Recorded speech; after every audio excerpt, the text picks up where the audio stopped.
రంగారెడ్డి జిల్లా ఇబ్రహీంపట్నం పిఎస్ పరిధిలో కాల్పుల ఘటన తీవ్రమైన కలకలం రేపుతోంది. ఆంధ్రప్రదేశ్, తెలంగాణ రాష్ట్రాల్లో పలు దోపిడీ, చోరీ కేసుల్లో మోస్ట్ వాంటెడ్గా ఉన్న నిందితుడు భూషణ్ శ్రీకాంత్పై పోలీసులు కాల్పులు జరిపారు.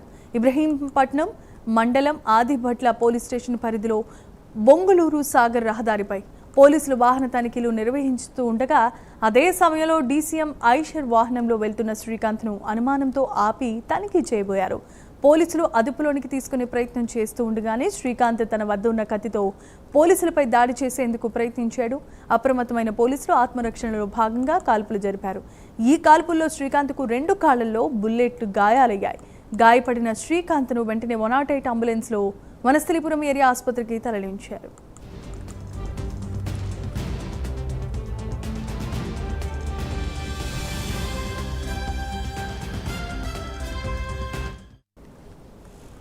రైట్, ఇక ఈ సంఘటనకు సంబంధించిన మరిన్ని అప్డేట్స్ అందించడానికి మా కరెస్పాండెంట్ కుమార్ ఉన్నారు. కుమార్, చెప్పండి.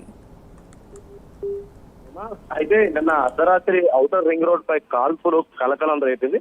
ముఖ్యంగా పోలీసులపై ఒక దుండగుడు ఏదైతే కత్తితో దాడికి యత్నం చేశారు. ఈ నేపథ్యంలో ఆత్మరక్షణ కోసం పోలీసులు కాల్పులు జరపడం జరిగింది. అయితే నల్గొండ ఏదైతే సిసిఎస్ కి సంబంధించి నల్గొండ సిసిఎస్ పోలీసులు నిర్వహించిన వాహన తనిఖీల సందర్భంగా ముఖ్యంగా ఆస్తి నేరాల కేసులో నిందితుడైన శ్రీకాంత్ పోలీసులపై కత్తితో దాడికి యత్నించడంతో ఆత్మరక్షణలో పోలీసులు కాల్పులు జరిపారు. ఈ ఘటనలో శ్రీకాంత్ కి 2 కాళ్లలో కూడా బుల్లెట్లు గాయమయ్యాయి. ముఖ్యంగా నిన్న సోమవారం రాత్రి 11:30 గంటలకు AP 39 BP 6640 నెంబర్ గల DCM ఐషర్ వాహనంలో ఇబ్రహీంపట్నం నుంచి బెంగళూరు వైపు ఫస్ట్ సర్వీస్ రింగ్ రోడ్ మీదుగా శ్రీకాంత్ వెళ్తున్నాడు. అదే సమయంలోని వాహన తనిఖీలు చేపడుతూ నల్గొండ సిసిఎస్ పోలీసులు అనుమానంతో వాహనాన్ని ఆపి తనిఖీ చేయగా నిందితుడు తన వద్ద ఉన్న కత్తితో పోలీసులపై దాడికి అయితే యత్నించాడు.